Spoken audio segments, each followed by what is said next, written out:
So forensic, all of the fun forensic things that we do, business valuations, economic damages, estates and trust, professional malpractice, divorce, shareholder disputes. But getting into today, we've got kind of 2 hours, like Steve talked about, of the getting the most out of your expert. First part's kind of divided into documents and how to get them to us, what do we need, and then we'll pass it over to Steve and Alan to talk about the process of working with an expert. But for our first kind of piece, Shar and Kate and I did not realize when I first started practicing law how weird it is to love discovery and production of documents. I thought the paralegal was just being nice and giving me all of her work when she would get a box of documents and she would hand it over. Little did I know that paralegals and attorneys absolutely just seem to hate discovery. But to me, what I love about it is that it is somebody's story. To me, it's their life story. You get this box of documents, or now in our new digital world, production of files on a computer, and if you start going through it, you figure out all kinds of things about people, of what they do for a living, their habits, the places they go, the patterns, their children, where they go to school, and you learn the whole story of their life. So we really hope that by the end of this, you guys will love discovery as much as we do. If not, you can give us your discovery, we'll take care of it, but that's our goal today. And we're going to kind of talk about things in 2 pieces. Our business tends to be divided among divorce and then commercial litigation, but we kind of put everything within those 2 categories. And what we want and what we like to get depends a little bit on which side we're working, which kind of side the case is in. So for divorce, the first question that we always get from people is, well, what do you need? What documents do I need to give you? And so I'm going to turn this over to Kate, because Kate tends to be the person who we deal with first. But from the divorce side, we have no problem with if you want to just give us everything.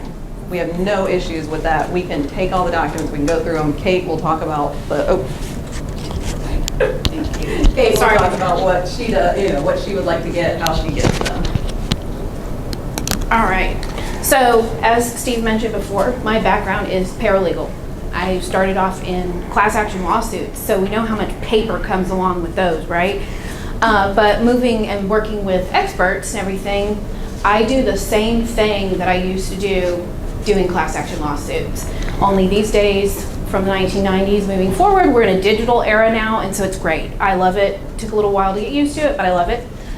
I take everything your client dumps on you, and I'm gonna fix it for you. I'm gonna build the foundation of our cases from the bottom up, and then turn it over to the next step. I do love discovery. I love my job. Had no desire to move on to law school or anything like that.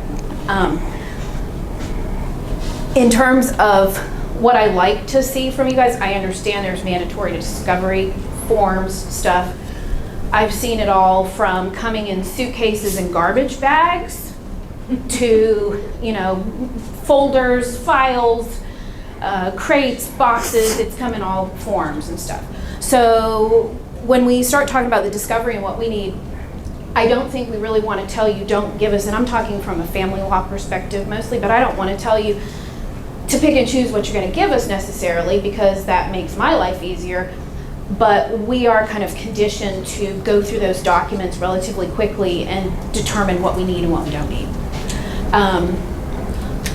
Organized documents in a perfect world is the best thing to get if they're individual statements and not a 3,000-page PDF.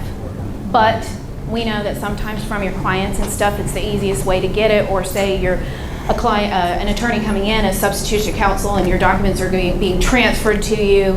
It can come in all kinds of forms and stuff.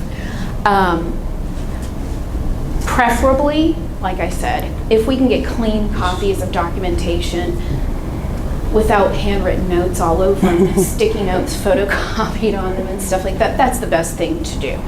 And we absolutely don't mind if you give us everything, you just throw your file in, but we have had multiple experiences where you open a file and there's some nude photographs or sex tape, and we don't have any desire to look at that or see that. So if it is in the documents, just let us know. Say ignore that file that says 1, 2, 3 on it.